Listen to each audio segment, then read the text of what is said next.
은 기대와 달리 힘든 날들의 연속이었습니다. 남편과는 연애 결혼을 했고 누구나 그렇듯 만나면서 너무 행복했어요. 하늘의 별도 따다준다는 유치하지만 달콤한 말이 좋았고 저 역시 남편을 너무 사랑해서 결혼을 결심했죠. 하지만 결혼 후 행복하기보다는 예상치 못한 일들이 자꾸만 생겼습니다. 그래도 시어머니께서 저를 무척이나 예뻐해 주시고 신경을 써주신 덕분에 많이 의지하고 견딜 수 있었던 것 같습니다. 남편과 결혼 후 평범한 일상을 보내고 있었는데 어느 날 병원에서 전화 한 통을 받았습니다. 네, 맞는데요? 네? 뭐라고요? 알겠어요. 어디 병원이에요? 아빠가 일하시다 쓰러졌고 그래서 급하게 병원으로 이송됐다는 연락에 일하다 말고 급히 병원으로 향했습니다. 병원에 도착했더니 뇌졸중이라고 했어요. 그럼 어떻게 되는 거예요? 수술하면 되는 건가요? 생명에는 지장이 없는 건가요?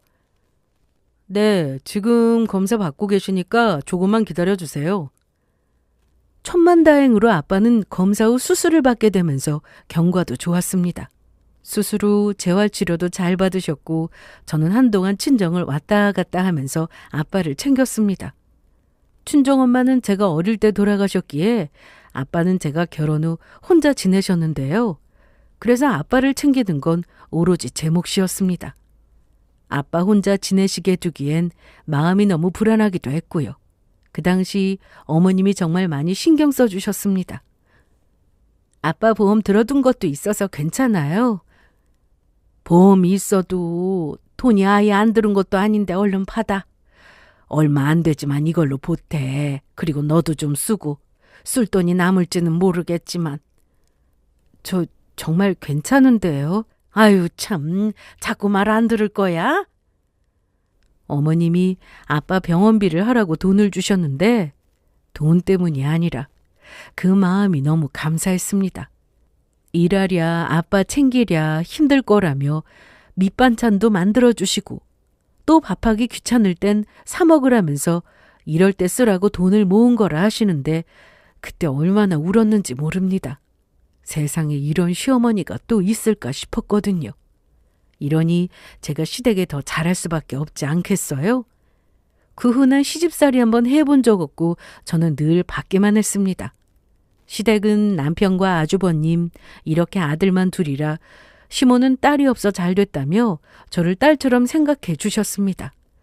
그냥 말로만이 아니라 어머님이 정말 저를 그렇게 생각하시는구나 절로 느껴졌죠. 그런데 아빠가 몸이 회복되고 전처럼 일상생활을 하실 즈음 아버님이 돌아가셨습니다. 그 충격으로 어머님은 쓰러지셨어요. 이제 좀 편해질만 하면 일이 생겨서 저 역시 몸과 마음이 많이 지친 상태였습니다. 아버님 장례 때문에 지방에서 회사 다니며 혼자 살던 아주버님이 올라왔고 한동안 서울에서 머물렀지만 사정상 다시 내려가 봐야 했기에 어머님은 제가 신경을 썼습니다. 주변에서는 남편이 뭐 이쁘다고 시댁에 그렇게까지 잘하냐는 말을 정말 많이 들었습니다. 실은 몇 가지 사건이 좀 있었거든요.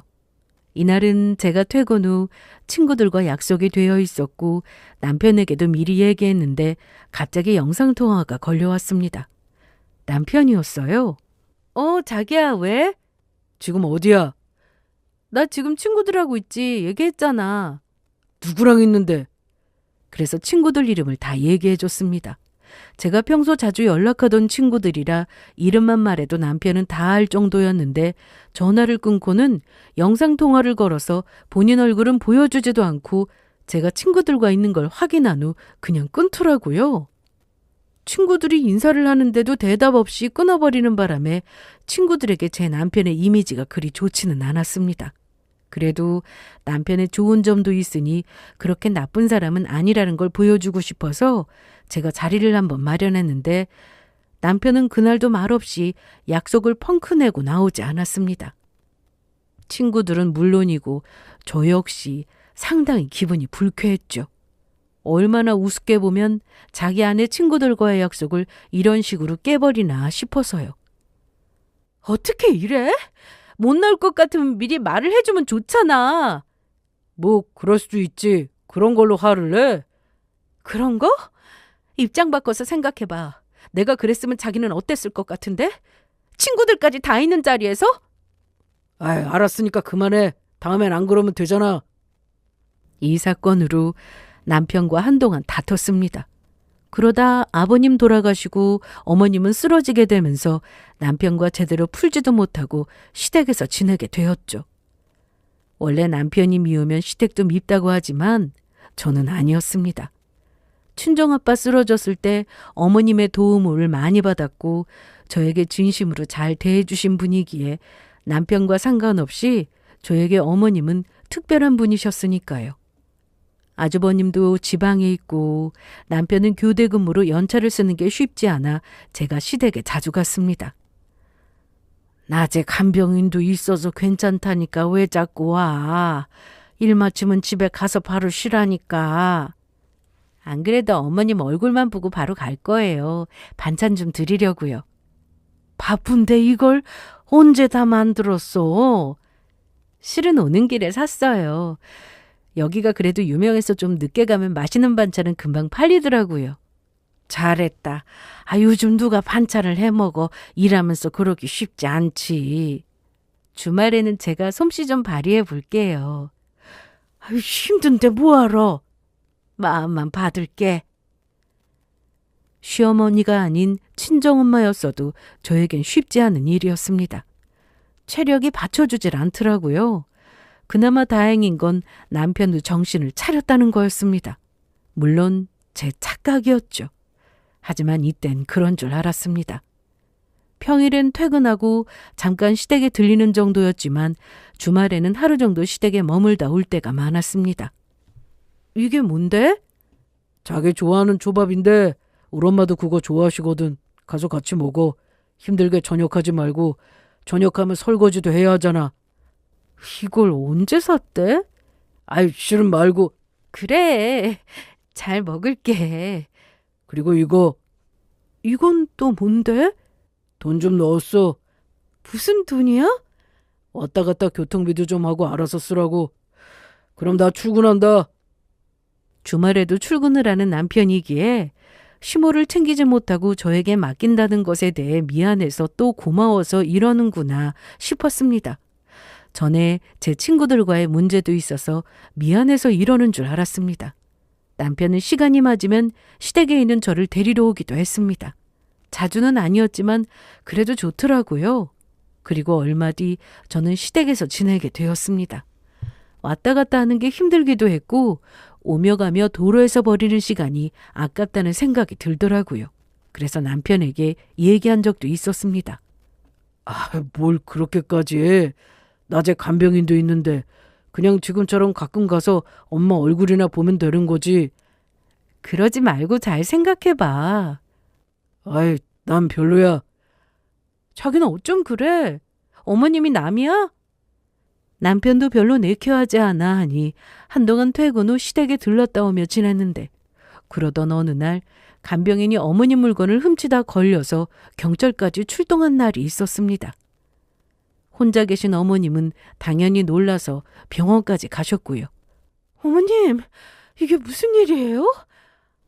그러게 말이다. 얼마나 놀랐는지 몰라. 그래도 이만하길 다행이야. 얘기를 들어보니 어머님이 잠깐 잠드신 사이 간병인이 물건을 훔치고 있었답니다. 어머님이 그걸 보시고 바로 경찰서에 신고했는데 그 과정 중에 간병인이 어머님을 밀치느라 한바탕 난리가 났던 모양이더라고요. 그런데 저한테는 그날 이후 다른 간병인을 구했다고 하셨지만 제가 더 신경을 쓸까 봐 거짓말로 하신 말씀이었습니다. 일주일 정도 회사에서 중요한 일을 하느라 야근해서 시댁에 못 갔는데 회사에서 고생했다며 일찍 퇴근을 하라고 하셔서 바로 시댁으로 향했어요. 그날 간병인이 없이 어머님 혼자 계신 걸 알게 되면서 제가 시댁에서 지내야겠다 생각하게 됐죠. 어머님은 그날 간병인 사건으로 다른 사람을 집에 들이는 게 싫고 또 겁도 나셨던 겁니다. 남편은 여전히 시댁에 들어가 지내는 걸 거부했고 그래서 제가 시댁에서 먹고 자고 생활하게 되었습니다. 물론 집에도 자주 갔어요. 빨래도 하고 남편이 먹을 반찬도 챙겨야 해서 아예 시댁에만 머물 수는 없더라고요. 그땐 몰랐는데 나중에 생각해보니 남편이 좀 수상하긴 했습니다. 수시로 전화해서 집에 언제 오는지 이런 걸 확인했거든요. 이따 오후에 출발할 거야. 오후? 몇 시쯤? 글쎄, 한 3시 정도 되려나? 3시? 알았어. 그런데 왜 이렇게 전화해? 아니 그냥 자기 보고 싶어서 그러지 언제 오나 해서. 보고 싶으면 자기가 오든가. 나도 그러고 싶은데 내 스케줄 알잖아. 낮에 조금이라도 자야 저녁에 출근을 하지. 알았어. 금방 갈게. 출발하면 전화 줘. 응? 제가 출발은 했는지 어디쯤 왔는지 수시로 체크를 하더라고요. 이때는 제가 걱정되어서 그러는 줄 알았습니다. 제가 시댁에서 시모 간병을 한 것만 3년이었습니다. 그렇다고 3년 내내 시댁에서 지낸 건 아니었고 중간중간 집에 와서 집안일도 하며 남편도 챙기며 살았어요. 3년이라는 시간이 짧을 수도 있고 또 긴 시간일 수도 있는데 힘들지 않았다면 거짓말이죠. 어머님이 저보다 키도 크시고 체격도 있으셔서 부축을 해야 할 때면 저 역시 힘에 부치곤 했습니다. 남편도 가끔 시댁에 오긴 했지만 자주는 올 수 없으니 모든 건 제가 다 해야 했습니다. 그래도 좋은 마음으로 했어요. 한 번도 시모를 챙기는 게 싫거나 귀찮거나 짜증이 난다거나 하지 않았습니다. 이런 생활을 3년 정도 하다 보니 어머님도 몸이 많이 좋아지셨고 전보다 더 많이 웃으시는 걸 보면서 뿌듯하더라고요. 그런데 그 사이 남편은 바람이 났습니다. 정말이지 세상이 무너지는 기분이었죠. 어머님도 많이 좋아지셨고 병원에 가서 직접 확인하고 난 뒤 어머님이 이제 집에 가서 쉬라고 하셨는데요. 그래서 가방을 챙겨 집에 간 날이었습니다. 원래 예정대로라면 한 주 더 시댁에 있다 가는 거였기에 남편도 제가 이날 집에 갈 거라는 생각은 못했던 거죠. 그런데 뭔가 이상했습니다. 거실은 여기저기 옷가지가 널려 있는데 그건 남편이 늘 옷을 바구니에 넣지 않는 습관 때문에 그러려니 했는데 안방에 들어간 순간 묘한 기분이 들었어요. 무엇보다 처음 맡아보는 향기가 났습니다. 누가 맡아도 이건 여자 향수 냄새였어요. 안방 문을 열고 들어가자마자 그 냄새가 났는데 침대 이불에서는 더욱 진하게 그 향이 났습니다. 그리고 결정적으로 베개 커버 위에 긴 머리카락이 제 눈에 들어왔습니다. 순간 심장이 쿵 하고 내려앉는 기분이었어요. 남편은 당연히 아니었고 저 역시 남편을 만나기 전부터 단발머리만 고수해왔기에 제 머리카락은 더더욱 아니었습니다.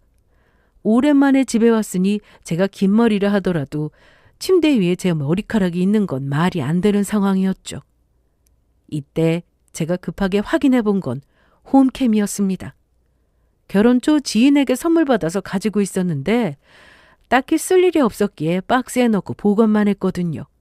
그러다 시댁에서 간병인 사건 때문에 혹시나 하는 생각에 홈캠을 설치했습니다. 남편에게도 당연히 얘기를 했고요. 만약 남편이 바람이 나서 여자를 집으로 데려온 거라면 홈캠은 당연히 꺼놨겠지 싶었는데 영상이 있었습니다. 아마도 제가 집을 비우면서 남편도 신경을 쓰지 않고 홈캠이 있는 것도 깜빡한 듯 했어요. 홈캠에는 제가 의심한 대로 남편과 어떤 여자의 모습이 찍혀 있었습니다. 처음에는 제 눈을 의심했습니다. 설마 내 남편이 바람이 날 리가 없다고 생각했기에 뭔가 잘못된 건가 싶었죠. 하지만 몇 번을 다시 확인해봐도 남편의 바람이 맞았습니다. 저는 이날 남편이 일을 마치고 집에 오기만을 기다렸습니다. 그리고 늦은 밤 남편이 집에 들어왔고 저를 본 남편은 화들짝 놀랐습니다. 뭐야? 당신이야? 왔어? 아니 오늘 온다는 말 없었잖아. 왜 왔어? 어머님이 그만 가보라고 하셔서. 그럼 전화를 하지. 집에 오는 날은 내가 미리 전화나 문자 달라고 했잖아. 왜? 왜냐니? 데리러 가려고 그런 거지. 왔다 갔다 힘드니까. 아, 그래? 그럼 이제 아주 온 거야? 아니면 내일 또 가는 거야? 어머님한테 전화 좀 드려. 아들이면서 어떻게 며느리인 나보다 어머니 몸 상태를 몰라? 왜? 더 안 좋아지셨어? 그럼 내가 집에 왔겠어? 아, 맞다. 그럼 엄마 이제 괜찮대? 많이 좋아지셨어. 그런데 당신 나 없는 사이 화장품 바꿨어? 아니, 그건 왜? 남편은 아무렇지 않게 겉옷을 벗고 있던 중이었는데 제가 안방에서 처음 맡아보는 향이 났다고 하자 순간 멈칫하는 게 보였습니다. 그리고는 어색한 말투로 혹시 그건가? 자기 없으니까 괜히 분위기도 칙칙하고 그래서 내가 헤어 스프레이 하나 샀는데 그걸 아침마다 뿌려서 그런가 보다. 그거 어디 있는데? 그건 왜? 그 향이 맞는지 보려고. 없어. 왜 없어? 다 써서 버렸어. 어제가 마지막이었어. 아까 휴지통 비웠는데 그 안에 스프레이 같은 건 없었는데? 그게 내가 출근할 때 들고 나갔어. 요리조리 잘도 피해갔지만 이미 증거가 확실히 있는 상황이었고 그 헛소리조차 못하게 만들어주고 싶어서 그날 밤 남편의 핸드폰을 봤습니다. 그런데 남편이 잘 자다가 중간에 깨는 바람에 저는 상간녀의 이름과 연락처만 겨우 알아내고 주고받은 문자나 통화 기록도 제대로 보지 못했습니다. 분명 또 기회가 오겠지 생각했고 다음날 남편이 퇴근하기만을 또 기다리고 있었는데 정말 어이없는 상황이 벌어졌습니다. 바로 남편이 저에게 이혼 요구를 했습니다. 이날도 저는 똑같은 방법으로 남편이 자기만을 기다렸고 새벽에 조용히 일어나 남편의 핸드폰을 들고 나와 거실에서 보고 있었는데 뭔가 이상한 기분에 뒤를 돌아보니 남편이 저를 쳐다보고 있었습니다. 깜짝이야. 지금 뭐 하는 거야? 그건 내 폰 아니야? 너무 놀란 나머지 아무 말도 못하고 있자 남편은 핸드폰을 빼앗아 갖고 남편에게 여자가 있느냐고 물었더니 남편이 하는 말이 참 가관이었습니다. 당신 혹시 바람났니? 여자 있어? 헛소리 하지 마. 그러고는 남편이 바로 방으로 들어가더니 자는 게 아니라 옷을 입고 나가버렸습니다. 전화를 해도 받지 않았고 문자를 보내도 답이 없었어요. 다음날 회사로 전화해도 자리에 없다는 말만 들을 뿐이었습니다. 그렇게 남편은 3일간 연락 두절이었습니다. 휴모에게 이 사실을 말씀드려야 하나 고민이 많았는데 이제 겨우 회복되신 상태라 괜히 남편과의 일을 말씀드렸다가 또 쓰러지실 것 같아 제 선에서 해결해야겠다 생각했습니다. 저도 드라마나 영화에서 이런 장면을 참 많이 봤습니다. 그런데 참 답답하더라고요. 바람난 남편 뭐 좋다고 이혼 안 해주나. 이혼해서 자기 인생 살면 되는데 왜 저러나 생각했어요. 그런데 막상 제가 그런 일을 겪어보니 말처럼 쉬운 게 아니었습니다. 남편은 집을 나간 지 3일 만에 들어왔고 저에게 제일 먼저 한 말은 이혼하자였습니다. 무슨 소리야? 뭘 하자고? 이혼하자고. 너 정말 미쳤구나. 이혼을 하더라도 그건 제가 할 말이지 남편이 먼저 꺼낼 말은 아니라고 생각했어요. 그래서인지 더 자존심도 상했고 기분도 더러웠습니다. 억울하고 짜증도 나서 미쳐버리겠더라고요. 여기서 더 어이없고 기막힌 게 뭔지 아시나요? 남편이 잘못했다, 미안하다 이게 아니라 사랑하는 여자를 만났다며 저더러 헤어지자고 하는데 이 말을 듣고 무슨 말을 해야 할지도 모르겠더라고요. 이날 남편은 자기가 한 짓에 대해서 사과는커녕 상간녀를 얼마나 사랑하는지에 대해서만 말했습니다. 그 여자는 잘못 없어. 내가 좋아서 나 혼자 매달린 거야. 걔는 계속 이러면 안 된다고 그만 정리하자고 했는데도 내가 그런 거라고. 그러니까 욕할 거면 나만 욕해. 남편은 그 상간녀에 대해서 평생 기다려왔던 사람이라고까지 표현했습니다. 그런 얘기를 제 앞에서 하는데 제가 제정신이겠어요? 당연히 손으로 때리고 그것도 모자라 손에 잡히는 물건은 죄다 남편에게 던졌습니다. 아무 말 없이 눈까지 감고는 때리면 맞고 있는 남편을 보며 욕도 해줬습니다. 이제 다 했어? 뭐? 그럼 이혼 좀 해주라. 단단히 미쳤구나. 너 돌았구나. 당신이랑 떨어져 지내보니까 알겠더라. 내가 정말 사랑해서 한 결혼이 아니었다는 걸. 원래 부부가 떨어져 지내면 더 애틋하고 보고 싶고 그래야 하는 거잖아. 그런데 난 아니었어. 당신이 어땠는지 몰라도 난 아니었다고. 내가 그동안 어디에 있었는데. 당신 어머니 간병하느라 지난 3년간 시댁에서 힘들었는데 어떻게 나한테 이래? 어떻게 이럴 수 있어? 그래, 그건 고맙게 생각해. 정말이야. 그런데 그렇다고 해서 사랑 없는 결혼 생활 유지해야 하는 거야? 그건 당신도 싫은 거 아니야? 그렇게 사는 게 대체 무슨 의미가 있어? 남편은 앞으로 그 상간녀만 바라보며 살고 싶다고 했습니다. 그래서 저는 무슨 소설 쓰냐고 비웃어줬죠. 그랬더니 제 앞에 무릎까지 꿇고는 제발 부탁할게. 이혼 좀 해주라. 이 집 줄까?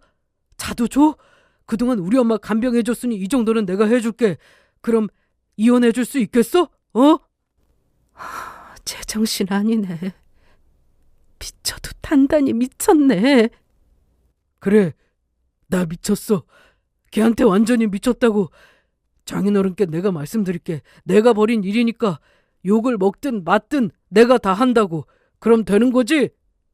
남편에게 온갖 욕을 다 퍼부었는데도 제 속은 시원하지 않았습니다. 오히려 뻔뻔하게 먼저 이혼하자고 하는 남편을 보며 속은 꽉 막힌 것처럼 답답했고 구역질까지 나왔어요. 아빠도 어머님도 크게 아프셨다가 좋아지셨기에 건강에 더 신경을 써야 하는데 그런 분들께 가서 여자가 생겼으니 이혼하겠다 하면 어떻게 될지 걱정부터 앞섰습니다. 무엇보다 이 상황이 너무 어이없고 또 남편이 괘씸해서 더더욱 이혼해주고 싶지가 않았습니다. 그리고 대체 어떤 여자길래 남편이 이렇게까지 하는 걸까 싶었던 저는 결국 흥신소를 찾았습니다. 살면서 제가 이런 곳을 찾을 줄 누가 알았겠어요? 그런데 남편이 저 난리를 피우고 난 뒤 상간녀가 어떤 여자인지 알고 싶었습니다. 예전에 동창 모임에 나갔다가 오랜만에 만난 친구가 있었습니다. 그때 너무 반가워서 서로 뭐하고 사는지 이런저런 얘기를 하다가 그 친구가 흥신소를 한다는 말을 듣고 처음에는 좀 놀랐습니다. 그때 그 친구가 저한테 이런 말을 했어요. 이거 내 명함이야. 흥신소? 나 지금 이런 일 해. 얼굴 보니까 많이 놀란 것 같네. 나도 내가 이런 일 할 줄 몰랐는데 사람 일 정말 모르더라고. 혹시 나중에 무슨 일 생기면 연락해. 되도록 없는 게 좋겠지만. 그래서 저도 설마 제가 의뢰 같은 걸 할 날이 있겠나 싶어 명함은 지갑에 넣어두고 꺼낸 적 없었는데 그 친구가 생각나 전화를 하게 됐습니다. 친정에도 시댁에도 이 사실을 말씀드릴 수가 없었고 그렇게 혼자 고민하다 동창에게 전화를 걸었습니다. 그리고 전화로는 할 얘기가 아닌 것 같으니 한번 찾아오라고 하더라고요. 다음 날 바로 그 친구가 일하는 곳으로 찾아갔는데 가자마자 제 상황을 얘기했더니 알아봐 준다고 하더라고요. 살다 보니 별일이 다 있네. 맞아. 사람 일 정말 모르는 거야. 내가 이런 일 하다 보니까 정말 별일이 다 있어. 일단 너무 걱정하지 말고 기다리고 있어. 내가 연락 줄게. 이날 저는 동창 앞에서 엉엉 울기도 했고 화가 나서 남편 욕 실컷 했다가 정신이 오락가락했습니다.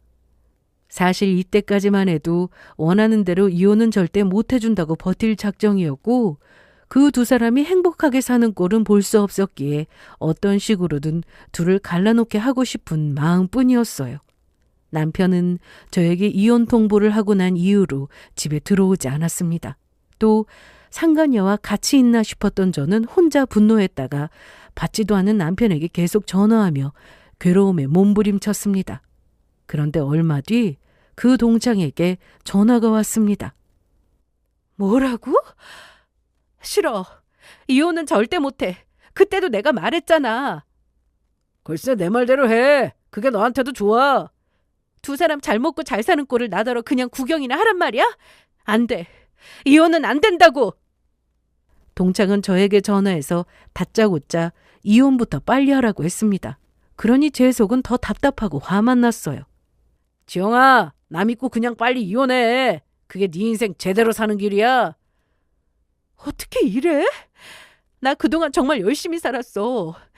결혼한 지 얼마 되지 않아서 친정아빠 쓰러져서 신경 쓰고 사느라 나도 지쳤는데 그 뒤에 아버님 돌아가시고 어머님 쓰러지시고 그거 다 나 혼자 감당해야 했다고. 그래. 그동안 얼마나 힘들었어. 그런데 이제 남편이 바람났다고? 거기다 걔네가 원하는 대로 해주라고? 너라면 그렇게 하겠어? 너 남의 일이라고 이렇게 쉽게 말할 거야? 그래서 이러는 게 아니야. 내가 네 마음을 어떻게 다 알겠어. 당연히 속상하고 열받겠지. 그런데 이혼 안 하고 버티면 그렇게 살면 행복할 것 같아? 정말 그럴 것 같냐고. 너를 위해서 빨리 이혼하는 게 나아. 그게 최선이야. 제발 내 말 좀 들어. 이날 동창은 조용히 제가 하는 말을 다 들어주었습니다. 그리고 며칠 뒤 만나자고 해서 만났다가 상간녀가 어떤 사람인지 다 알게 되었습니다. 저는 친구의 말을 듣고 그 자리에서 바로 이혼 결심을 했습니다. 당연히 남편이 집값 타던 차도 준다고 해서 다 받기로 했습니다. 그간 제가 남편에게 속고 또 고생한 걸 생각하니 이 정도는 받아도 되겠다고 생각했어요. 그리고 달라고 조른 것도 아니고 남편이 알아서 준다는데 거절할 이유는 없었습니다. 하지만 상간녀 소송은 포기할 수 없었습니다. 남의 가정을 파탄냈으니 그 벌은 받아야죠. 핸드폰에서 별로 건진 건 없었지만 몇 가지 문자 기록과 통화 내용, 그리고 결정적으로 홈캠 영상이 있어서인지 소송도 그리 어렵지는 않았습니다. 집도 차도 준다고 해서 조용히 이혼만 해주는 줄 알았다며 상간녀 소송으로 남편이 한바탕 난리를 치긴 했지만 그래도 괜찮았어요. 그 과정에서 친정아빠와 시어머니까지 이 사실을 알게 되면서 남편은 아무 말도 할 수 없었거든요. 무엇보다 팔은 안으로 굽는다고. 시모 역시 남편의 편을 들 줄 알았지만 아니었습니다. 그리고 사과는 남편이 아닌 시모에게 대신 받았습니다. 어머님이 왜요? 사과할 사람은 따로 있는데 걔가 정신이 똑바로 박혔으면 그런 짓을 했겠어? 그러니 그런 짓이나 하고 다니고 잘못해놓고 너한테 사과 한마디 없는 거지. 내가 아들 교육 똑바로 못 시켰으니 당연히 내가 사과를 해야지. 남의 집 귀한 자식 데려와 고생만 하게 하고 내 아들 때문에 이혼까지 하게 됐으니 내가 잘못했다. 내가 미안해. 남편은 이 와중에 집도 주고 차도 줬는데 상간녀 소송은 대체 왜 하냐고 난리였습니다. 하지만 그건 제 마지막 자존심이었어요. 그 소송이라도 해야 제 속이 조금이나마 뚫릴 것 같으니까요. 집이야 절반은 제 지분이고 차도 결혼하고 구입해서 할부금을 같이 갚았으니 온전히 남편의 것을 받은 것도 아니었습니다. 상간녀 소송 때문에 짐까지 싸들고 나간 남편이 수시로 들어와 집을 난장판으로 만들었지만 그때마다 그러든지 말든지 신경도 쓰지 않았습니다. 그냥 냅뒀어요.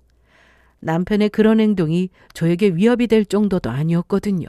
제가 계속 무시하니 남편도 그러다 말더라고요. 그런데 아무리 자기 자식이 잘못을 했더라도 결정적인 순간에는 편을 드는 게 부모일 텐데 시모는 달랐습니다. 제가 소송을 잘할 수 있게 변호사까지 알아봐 주신 분이 바로 시모였어요. 그 덕분에 상간녀 소송은 제가 원하는 대로 되었습니다. 상간녀에게 위자료도 받게 되었어요. 판결문도 제 손에 들어왔고요. 집도 차도 온전히 제 것이 되었고 위자료도 받았고 그렇게 남편과는 완전히 남이 되었습니다.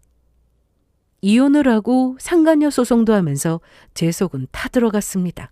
하지만 이 또한 어쩔 수 없는 과정이라 생각했어요. 헤어짐에 있어서 좋은 이별이 어디 있겠어요? 하물며 한쪽이 바람나서 이혼하는 거라면 더더욱 진흙탕 싸움이 될 수밖에 없는 거죠. 그렇게 지저분한 싸움 끝에 헤어졌는데도 남편은 그 여자가 그렇게 좋았나 봅니다. 이혼 전부터 짐 싸서 집을 나간 남편은 그 상간녀의 집에서 생활했는데요. 본인이 원하는 대로 이혼해서 둘이 살게 되었으니 얼마나 행복하겠어요? 하지만 그 기쁨은 오래가지 못했습니다. 저는 이혼과 동시에 살던 집을 부동산에 내놓고 차도 팔았습니다. 집이 팔리기 전까지 친정에서 한동안 지냈고요. 아빠를 더욱 자주 볼 수 있어서 좋았고 그간 시어머니만 신경 쓴다고 자주 연락드리지 못한 죄송함이 있었는데 앞으로 아빠와 더 많은 시간을 보내야겠다 싶었습니다. 그리고 제 인생에도 조금씩 변화가 찾아왔습니다. 그동안은 가족을 위해 살았다고 했다면 이제는 오로지 저만을 위해 살아보자 다짐을 해서인지 그간 못해본 걸 하나씩 시작하면서 인생이 재미있게 느껴지더라고요. 물론 남편이 바람나서 이혼했는데 이혼과 동시에 그 아픔이 완전히 사라질 수는 없었습니다. 처음 한 달 동안은 억지로 괜찮은 척하며 지내려고 했었는데 그럴수록 저만 더 힘들어지더라고요. 그래서 힘들면 힘들다고 소리도 지르고 짜증도 내고 혼자 욕도 하고 그렇게 지냈습니다. 주말에는 늦게까지 영화 보면서 비련의 주인공이라도 된 듯 실컷 울기도 했고요. 그렇게 감정에 솔직해지고 나니 한결 마음이 편해졌는데요. 한동안 아빠와도 종종 만나며 시간을 보냈더니 확실히 제 삶이 달라짐을 느낄 수 있었습니다. 원래 인생이라는 게 그렇잖아요. 앞으로의 희망이 안 보이면 더 괴로운 건데 미래가 조금씩 보이기 시작했습니다. 그리고 전 남편의 인생은 생각보다 빠르게 무너지게 되었는데요. 정확히 이혼한 지 3개월 만이었습니다. 전 남편은 회사 근처로 저를 찾아왔는데 그 몰골이 너무나도 처참했어요. 그리고 웃을 일 없던 저는 그 몰골을 보고 배꼽을 잡고 웃을 수밖에 없었습니다. 지영아, 누구세요? 나야, 네 남편. 번거지 모자를 푹 눌러 쓰고 있었고 수염까지 길어서 당연히 누군지 알아볼 수 없었는데 제 앞에서 모자를 벗고 어설프게 웃는 모습을 보고는 소름이 끼쳤습니다. 세상에, 그 꼴이 그게 뭐야? 내가 좀 변했지? 나 안 같지? 아우, 이건 또 무슨 냄새야? 일단 우리 어디 가서 얘기 좀... 어딜 만져? 미안. 그런데 할 얘기가 있어서 온 거야. 그래서 그러는데 잠깐 시간 좀 내줄 수 있어? 너한테 내줄 시간은 없을 것 같은데? 이날 저는 전 남편이 쫓아오지 못하게 빨리 뛰어가서 지하철을 탔습니다. 그런데 전 남편이 저 모르게 계속 따라왔더라고요. 집 근처에 다 와서 내린 뒤 카드를 찍고 나왔는데 그렇게 집 쪽으로 걸어오던 중 기분이 이상해서 뒤를 돌아보니 전 남편이었습니다. 뭐 하는 거야? 나 따라온 거야? 아직 이사 안 갔네. 계속 이 동네 사는 거야? 그럼 집에 와서 기다릴걸. 미쳤구나. 나 할 말 있다고 했잖아. 그런데 길 건너 경찰서가 보였습니다. 전 남편이 계속 따라오는 것도 싫었고 짜증났는데 저에게 무슨 짓을 할지 몰라 일부러 큰 길 쪽으로 갔습니다. 뭔데? 말해. 나 정리했어. 뭘 정리해? 다 정리하고 왔다고. 깨끗하게. 그래 보여. 아주 깨끗하게 탈탈 털린 것처럼 보인다고. 뭐? 그걸 어떻게... 꼴이 그 모양인데 누가 봐도 그래 보여. 나 있잖아. 글쎄 속았어. 나 정말 감쪽같이 속았다고. 나 아니 그 여자한테 제대로 당했어. 이날 전 남편은 그 상간녀에게 속았다며 제 앞에서 눈물에 콧물까지 더러운 모습을 다 보여줬습니다. 그런데 저는 이 사실을 알고 있었습니다. 전에 흥신소를 아는 친구의 도움을 받아 당장 이혼하라고 했을 때 이 사실을 이미 전해 들었거든요. 정말 세상 참 좁다는 걸 그때 실감했는데 내가 이 말까지는 안 해주려고 했는데 네가 너무 힘들어하는 것 같아서 안 되겠다. 뭔데? 그깟 놈 뭐 좋다고 이혼 못하고 이 난리냐. 누가 좋아서 그래? 잘 사는 걸 보면 나 정말 못 살 것 같아서 그러지. 그 여자 꽃뱀이야. 뭐? 꽃뱀? 그런 게 아직도 있어? 얘가 뭘 모르네. 알고 보니 그 상간녀는 꽃뱀이었는데 정말 기막히게도 친구가 운영하는 흥신소에서 다른 사람의 의뢰를 받고 조사를 했는데 그 당시에도 남자 외도로 아내가 의뢰를 했었고 상대 여자가 바로 상간녀였다고 했습니다. 그때 알아보면서 상간녀가 의도적으로 접근해서 재산 빼돌렸다는 것까지 알아냈고 그걸로 소송 한 해 만에 했다는데 이번에 제가 알아봐 달라고 하면서 조사하다 같은 인물인 걸 알고는 저한테 빨리 이혼부터 하라고 한 거였습니다. 특히 남편이 원하는 대로 해준다는 그 조건까지 듣고는 더 잘 됐다며 준다는 건 다 받고 그렇게 이혼하라고 하는데 빨리 끝내고 제 인생 살라고 한 거죠. 그러다 제가 이혼은 안 된다고 못하겠다고 난리를 치니 상간녀의 존재에 대해서 알려준 거고요. 그 말을 듣고 제가 굳이 난리를 치지 않아도 둘은 결국 오래 못 갈 거라는 걸 알았습니다. 그런데 이렇게 빨리 또 이런 거짓골로 저를 찾아올지는 몰랐습니다. 내 재산 다 털어갔다고. 뭐? 내 재산 다 가지고 사라졌다고. 아이씨, 난 믿었어 정말로. 그런 여자인 걸 알았으면 내가 그렇게까지 했겠어. 나도 완전히 속은 거야. 그러니까 이건 바람 넣은 거라고 보면 안 되는 거라고. 나 진짜 억울해 미치겠어. 전 남편은 저에게 살던 집도 주고 차도 주고 갔는데 남아있는 재산은 없었습니다. 하지만 전 남편에게는 땅이 좀 있었습니다. 전시모도 자기 아들이 한 짓이 너무 괘씸하니 그 땅을 다시 뺏고 싶었지만 돌아가신 전 시부가 주신 거라 그건 어떻게 할 수 없다고 하셨죠. 그런데 예상대로였습니다. 월급 관리도 상간녀가 하느라 같이 사는 동안 돈 구경도 못 해보고 살았다고 했고 거기다 전 남편 명의로 되어 있던 그 땅을 담보로 몰래 대출까지 받아서 그 돈을 들고 튀었다고 하더라고요. 도장이며 서류며 다 전 남편 이름으로 한 거라 사기로 신고도 할 수 없는 상황이라고 하는데 대출 원금이며 이자며 월급 받아서 감당이 안 되는 수준이라고 하더라고요. 내가 지금 이런 상황이야. 나 정말 당한 거라고. 그래서 바람이 아니다? 당연히 아니지. 난 그런 걸 전혀 몰랐잖아. 나도 속은 거랑 마찬가지인데. 속긴 누가 속아? 그 여자가 누구든 너는 외도 목적으로 그 여자 만난 거 아니야? 사랑해서 만났든 만나서 이용을 당했든 어느 쪽이라도 네가 유책인 건 달라질 게 없다고. 나 억울해. 정말이야. 그 여자만 아니었으면 나 지금쯤 너랑 행복하게 잘 살고 있을 텐데 이게 다 걔 때문이라고. 그렇게 억울하면 그 여자 상대로 고소를 하든 손해배상 청구 소송을 하든 해. 여기 와서 나한테 이러지 말고. 그리고 뭐? 억울하다고? 아직도 정신을 못 차렸구나. 억울한 건 네가 아니라 나야. 결혼하고 어머님 간병을 무려 3년이나 했어. 자식이라고 있는 너나 네 형이나 그 3년간 어머님 얼굴 보러 온 게 손에 꼽을 정도야. 그 고생하며 어머님 챙기고 살았는데 너는 아주 신나서 여자 데리고 집에서 놀고 인생 참 재미있게 살았잖아. 그런데 뭐가 억울하냐?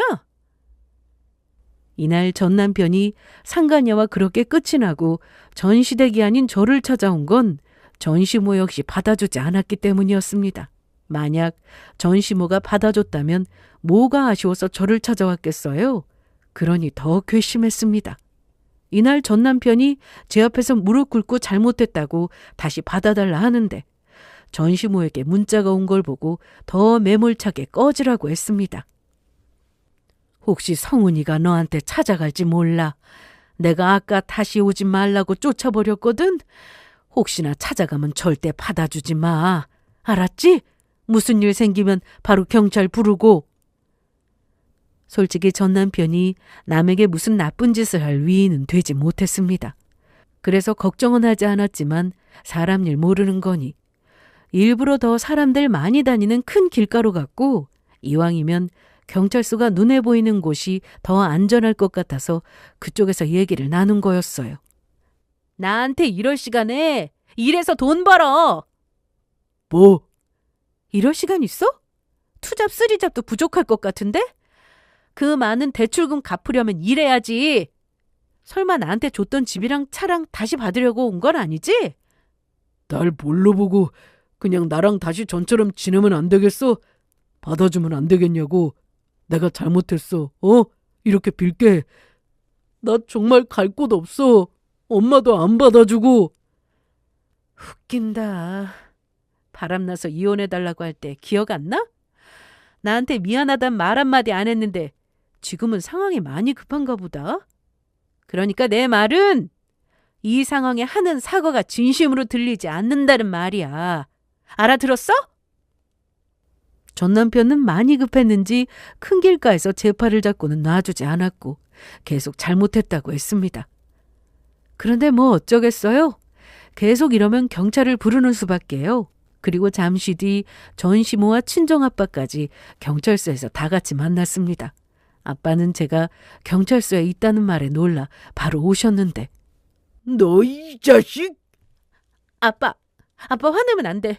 제발, 그렇게 내 딸 고생하게 하고 바람나서 이혼해줬더니 이제 와서 이게 무슨 짓이야? 뒤늦게 온 전시모 역시 이 상황을 보시고는 죄송합니다. 정말 죄송합니다. 엄마, 그러니까 진작에 저 받아줬으면. 너 조용히 못해? 지영아, 이게 경찰까지 부를 일이야. 우리들이 얘기로 풀면 되는 거였잖아. 시끄러워! 아이고, 때려! 경찰서에서도 여전히 시끄러워 제지를 당해야 했는데 전 남편은 쪽팔린 것도 모르더라고요. 이날 전시모까지 오면서 저는 조사 후 경찰서에서 나왔는데요. 끝까지 사과하는 건 여전히 전시모였습니다. 제가 자식을 잘못 키워서 이렇게 됐습니다. 정말 죄송합니다. 정말 죄송합니다. 앞으로는 부탁드립니다. 내 딸 앞에 다시는 나타나지 않게요. 네, 그러겠습니다. 미안해, 지영아. 다시는 이런 일 없을 거야. 사실 전 시모에 대해 안 좋은 감정은 없었습니다. 오히려 마음이 갈 수밖에 없었죠. 이제 겨우 회복하셨는데 아들이 저리 속을 썩이니 전 시모 마음이 어떻겠나 싶더라고요. 그나마 다행인 건 이날 오랜만에 전 시모를 보는데 그래도 많이 좋아 보였다는 겁니다. 전 시모는 여전히 저에게 고맙다 하셨고 덕분에 잘 살고 있다면서 앞으로 피해주는 일 없을 테니 잘 지내라고 하셨습니다. 그게 전 시모와 전 남편을 본 마지막이었어요. 전 시모는 제가 전 남편과 이혼할 당시 위자료를 하면서 따로 돈을 챙겨주셨습니다. 이미 집도 차도 받았으니 바라는 건 없었는데 돈이라도 줘야 마음이 편할 것 같다며 이 늙은이 마음 좀 편하게 해줘. 내가 너무 이기적인 거 아는데 너한테 해줄 거라고는 이것뿐이야. 누가 친정엄마도 아닌 시어머니를 위해서 그 고생을 하며 간병을 해주겠어. 이건 내 못난 아들 때문이 아니라 나 때문에 고생해줘서 고마워서 주는 거야. 그렇게 완전히 마지막인 것처럼 하고 끝을 냈는데 다시 만난 게 또 전 남편 때문이었으니 전 시모는 무척이나 미안해하셨습니다. 경찰서에서는 한 번만 더 이런 일이 생기면 그때는 스토킹 범죄가 인정될 수 있다고 했습니다. 스토킹이라는 게 지속적이고 반복적이어야 하기에 전 남편이 이런 식으로 저를 또 찾아오면 그땐 법적으로 제대로 처벌받을 수 있다는 거였죠. 그날 이후 부동산에 내놓은 집이 팔렸고 그 길로 바로 친정 근처에 집을 얻어 이사를 했습니다. 아빠와 가까이 살게 되어 더 든든했고 전 남편을 다시는 안 봐도 되니 속이 다 시원했죠. 전 시모의 약속대로 경찰서에서 본 그날이 지나고 전 남편을 본 적은 없었습니다. 다만 전 시모를 통해 전 남편이 얼마나 고생하며 사는지는 전해들을 수 있었는데요. 아무리 자식이어도 용서가 안 된다며 전 시모의 재산을 전 남편에게 물려주는 일은 없을 거라고 하셨어요. 죽기 전에 다 쓰고 죽을 거라며 안 해본 거 또 아끼느라 못 사본 거 다 사고 여행도 실컷 다니겠다고 하셨죠. 그러면서 전 남편이 어떻게 지내는지도 짧게 말씀하셨는데 대출금 갚느라 배달도 한다고 했습니다. 직장은 진작에 관뒀다고 하더라고요. 뭐 말로는 사표를 쓰고 나온 거라는데 잘린 건지 제 발로 나온 건지 확실하진 않았지만 듣기만 해도 속이 다 시원했습니다. 불륜으로 이혼했고 상간녀한테 사기당한 것까지 회사에 소문이 쫙 퍼지는 바람에 사표를 썼는데 낮에는 배달일하고 저녁에는 대리기사로 일하며 밤낮 없이 쉬지도 못하고 일만 한다고 했습니다. 그래도 아주 나몰라라 할 수는 없으셨는지 혼자 살 집은 마련해 주셨는데 그것도 아주 작은 평수로 먹고 자고 할 만한 정도라며 주어는 딱 거기까지만이라고 하셨어요. 뭐 재산을 주든 집을 해주든 그거야 이제 저와 상관없는 일입니다. 그런데 제가 전심호라도 너무 괘씸할 것 같다는 생각이 들었습니다. 저는 친정 근처로 이사 후 편하게 아주 잘 지내고 있습니다. 그간 전 남편 때문에 불면증에 탈모에 몸이 많이 망가졌거든요. 스트레스를 많이 받은 거죠. 면역력도 떨어졌는데 평소 잘 먹던 음식인데도 먹고 나서 두드러기가 날 만큼 병원도 많이 다녔습니다. 이혼이라는 게 그렇더라고요. 몸도 마음도 힘들게 하는 거라더니 그 말이 딱 맞았습니다. 그래도 시간이 약이라고 많이 좋아졌어요. 원형 탈모 자리에는 머리카락이 많이 자라고 있고 밤에도 잠도 잘 잡니다. 저를 위해 영양제도 먹고 있고요. 전 남편을 빼고는 그간 힘들게 살아온 제 인생이 후회되지는 않습니다. 전시모의 간병도 제가 자처한 거니까요. 살다 보면 어쩔 수 없는 상황이라는 게 꼭 오기 마련인데 그때 제가 나몰라라 했다면 지금쯤 후회로 남았을지도 모르겠다 싶었습니다. 제가 할 수 있는 건 다 하고 살아서 그래서 미련이 안 남는 건가 싶기도 하고요. 요즘 제 인생 만족도는 최상입니다. 아빠도 건강이 많이 좋아지셔서 일하시며 취미활동도 하시고 저도 제 인생 잘 즐기며 살고 있고요. 더 많은 걸 바라지는 않습니다. 딱 이만큼만 이렇게 소소한 행복을 즐기며 아빠와 재미있게 인생 사는 걸로 충분합니다. 저 이런 인생 누릴 자격 되잖아요? 그렇죠? 앞으로도 열심히 제 일하며 성실하게 살아갈 테니 제 인생 응원 많이 해주시고 제 사연은 여기서 이만 마칠게요.